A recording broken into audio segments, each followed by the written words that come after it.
आनंद विहार से सत्याग्रह एक्सप्रेस पकड़कर बिहार के नरकटियागंज होते हुए रक्सौल स्टेशन पर उतरकर मैं लेकर चलता हूं आपको नेपाल के हेतोड़ा शहर के अंदर, जहां पर मैंने अपना 5 क्यूरिंग चैम्बर का एक सेटअप दिया हुआ है जिसकी मुझे इंस्टॉलेशन करनी है। अगर मौसम की बात करूं तो मौसम बहुत सुहावना बना हुआ है। हल्की हल्की आसमान में घटा छाई हुई है। दिल्ली के मुकाबले यहाँ पर गर्मी कम है और हरियाली तो भरपूर मात्रा में है। दोस्तों, वीडियो को स्किप मत कीजिएगा क्योंकि काम के बाद मैं आपको काठमांडू लेकर जाऊंगा जहां पर हम भगवान पशुपतिनाथ जी के दर्शन करेंगे। अभी लेकर चलता हूं आपको फैक्ट्री के अंदर। बाकी सभी मशीनों का तो यहाँ पर सेटअप हो रखा है, बस हमारे क्यूरिंग चैम्बर की इंस्टॉलेशन बाकी है। आप देख सकते हैं 5 रूम का एक सेटअप बनकर तैयार है। बस इसकी इंसुलेशन और इन पर गेट लगना बाकी है जो कि हमारी इंस्टॉलेशन के दौरान लग जाएगा। अब नजर मारते हैं अपने सामान की तरफ।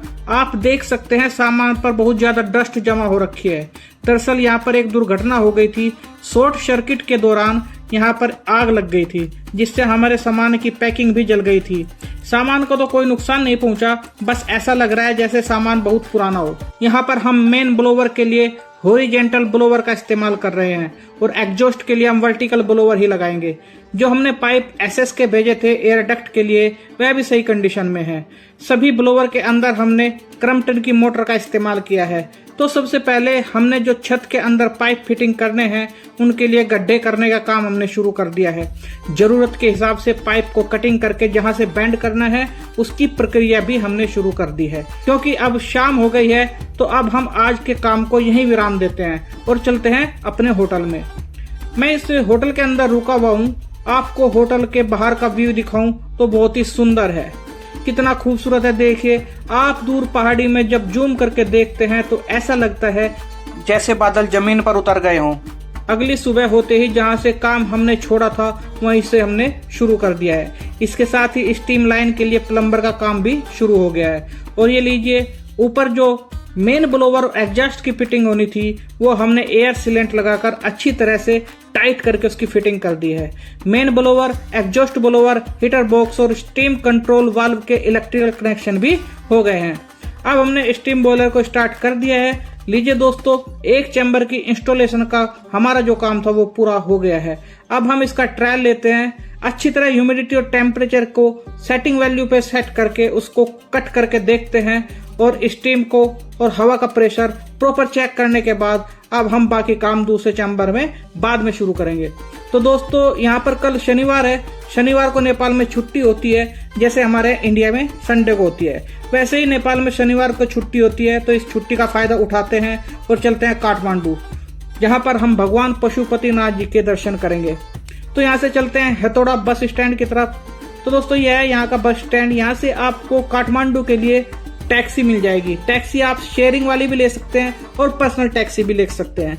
अगर आप बस से जाना चाहते हैं तो बस की सुविधा यहाँ पर केवल रात में ही अवेलेबल है। तो चलते हैं काठमांडू की यात्रा पर। रास्ते में सफर आप देख सकते हैं बहुत ही सुहावना है। हल्की हल्की बारिश हो रही है, रोड पर ही बादल आ गए हैं। ऐसा लगता है जैसे आप दिल्ली के अंदर बहुत ही सर्दी में घूम रहे हैं। यहाँ पर आप गर्मी के अंदर सर्दी का एहसास करने लग जाओगे। रास्ते में कहीं कहीं पर आपको लैंडस्लाइड भी देखने को मिलेगी। उसकी चिंता आपको करने की जरूरत नहीं है क्योंकि यहाँ के जो ड्राइवर हैं बहुत ही एक्सपर्ट हैं। वह आपको सारे गड्ढों से बचाकर आराम से काठमांडू ले जाएंगे। हरी भरी वादी और सुहाने मौसम के नजारे लेते हुए मैं पहुंच गया काठमांडू। और दोस्तों, यहीं से होती है भगवान पशुपतिनाथ जी के मंदिर की एंट्री। जैसे ही आप थोड़ा सा आगे जाएंगे बाईं तरफ आपको बहुत बड़े शिवलिंग नजर आएंगे। मंदिर के प्रांगण में आकर आपका मन ऑटोमेटिकली भक्ति में लीन हो जाएगा। प्रसाद मैंने ले लिया है और चारों तरफ कैमरा घुमाकर दिखाऊं तो आपको चारों तरफ मंदिर ही मंदिर नजर आएंगे। बहुत सारे मंदिर है यहाँ पर अलग अलग देवी देवताओं के। तो चलते हैं मंदिर के मुख्य द्वार की तरफ। दोस्तों, आप देख सकते हैं सामने पशुपतिनाथ जी के मंदिर का मुख्य प्रवेश द्वार है। यहीं से आपको मंदिर के अंदर प्रवेश मिलेगा। मंदिर के अंदर वीडियोग्राफी या फोटोग्राफी अलाउड नहीं है, तो यहाँ से आगे मैं आपको मंदिर के अंदर का कोई भी दृश्य नहीं दिखा पाऊंगा। तो दोस्तों, मैं आ गया हूँ मंदिर के बाहर दर्शन करके। अंदर का मैं बताऊं आपको तो अंदर भगवान पशुपतिनाथ जी की और बहुत बड़े विशालकाय नंदी जी की प्रतिमा मिलेगी।